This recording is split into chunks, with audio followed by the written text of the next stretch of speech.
शिक्षा जीवन का आधार है और इसके बिना जीवन अधूरा है। ये सच है।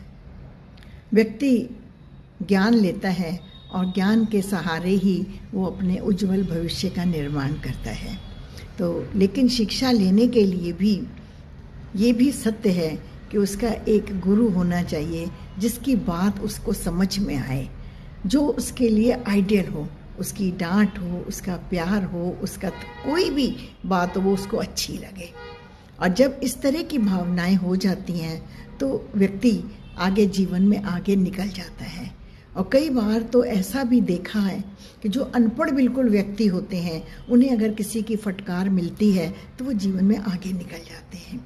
आपने कबीर दास जी का नाम सुना होगा, तुलसीदास जी का नाम सुना होगा, आपने वाल्मीकि का नाम सुना होगा, कालिदास जी का नाम सुना होगा। ये सब बिल्कुल पहले बिल्कुल भी ऐसे नहीं थे और जरा सी डांट से और मार्गदर्शन से ये इतने बड़े व्यक्ति बन गए कि इनका जीवन ही बदल गया।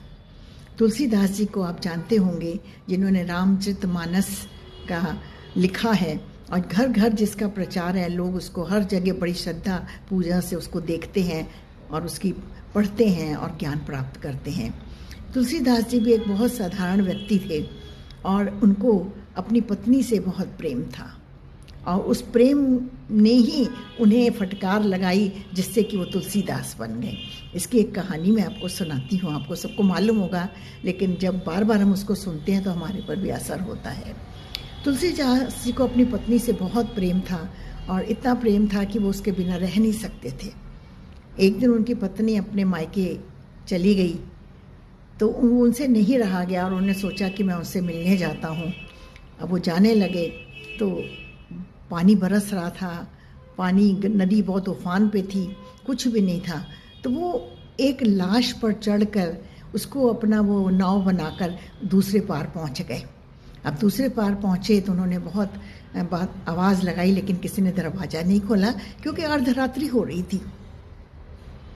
फिर वो बड़ी मुश्किल से उनकी पत्नी, उनको मालूम था कि वो सेकंड उस पर रहती हैं, तो उन्होंने उसके ऊपर रस्सी के ऊपर चढ़कर ऊपर पहुंच के और दरवाज़ा खटकाया तो उनकी अर्धांगिनी ने दरवाज़ा खोला और बोली कि इस रात में आप कैसे आए और ऊपर कैसे आप आए? तो बोला मैं रस्सी के सहारे आया हूँ ऊपर। तो उसकी पत्नी ने बाहर झांका, देखा यहाँ तो कोई रस्सी नहीं, और देखा तो एक सांप था जिसको जो लटक रहा था उसको पकड़ के तुलसीदास जी ऊपर चढ़ गए। तो ये प्रेम की प्रकाष्ठा है या प्रेम का इतना अंधापन है कि व्यक्ति को कुछ दिखता नहीं है, वो समझ ही नहीं पाता है। तो उनकी पत्नी को बहुत गुस्सा आया। उन्होंने कहा दिखते कैसे प्रेम को जिसमें आपको कुछ ज्ञान ही ना हो।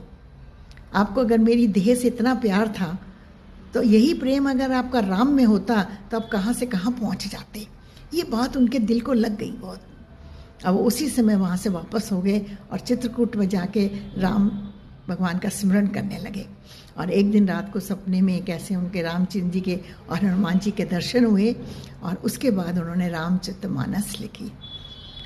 तो ये उनके जीवन का एक टर्निंग पॉइंट था जहाँ पर उनको अपनी पत्नी की फटकार मिली और वो उसके बाद एक तुलसीदास जी का नाम आज भी बड़े गर्व से, बड़े पूजा से रामचरितमानस को सब लोग बड़ी श्रद्धा से पूछते हैं। तो आपने देखा कि कोई भी जीवन में एक ऐसी डांट या फटकार होती है जिससे व्यक्ति का जीवन ही बदल जाता है, वही उसका टर्निंग पॉइंट होता है। व्यक्ति कुछ भी नहीं कर पाता, कुछ नहीं कर पाता। अम्बेडकर जी का भी अगर आपने पढ़ा होगा तो वो जिस समाज से थे वहाँ पर अगर कोई व्यक्ति चौथी भी पास कर लेता था बहुत बड़ी बात मानी जाती थी। तो उनके जिस समाज में वो थे उन्होंने चौथी पास करी। बहुत हुआ कि वो उस पूरे समाज में से एक ही व्यक्ति ने वो चौथी पास करी थी। तो धीरे धीरे उनको लगन थी तो उन्होंने 10th पास कर ली। और जब उनके गुरु जी से उन्होंने कहा कि तुम होनहार छात्र हो, तुम्हें मैं एक पुस्तक देता हूँ, इसे आप पढ़ो तो इससे आपका जीवन आगे बढ़ने में सहायक होगा। और वही उनका टर्निंग पॉइंट था। गौतम बुद्ध जी के ऊपर एक कोई पुस्तक थी जिसको उन्होंने पढ़ा और उसके बाद उनको लगा, उन्होंने अपने गुरु जी से भी यही कहा था कि मैं समाज के लिए कुछ करना चाहता हूँ, ऐसी मेरे मन में एक विचार है। तो उन्होंने तभी उनको वो पुस्तक दी और वो पढ़कर वो बहुत ऊंचे, इतना आज डॉक्टर अम्बेडकर का नाम सब जगह बड़ी शान से और बड़े गर्व से लिया जाता है। तो वही हर व्यक्ति ये कहे कि मैं सब कुछ कर सकता हूँ, ऐसा नहीं है। अगर मैं चाहूँ कि मैं अमेरिका का राष्ट्रपति बन जाऊँ तो नहीं बन सकती मैं। मुझे कोई कहे कि तुम बहुत बड़ी इंजीनियर बन जाओ, मैं नहीं बन सकती। तो हर व्यक्ति हर काम नहीं कर सकता है जो उसके बस में है। और जो अगर वो ईश्वर को मानता है तो ईश्वर तो उसकी सहायता करेगा ही करेगा, मान के चलिए, लेकिन उसकी अपना प्रयास, अपना अभ्यास बहुत मायने रखता है।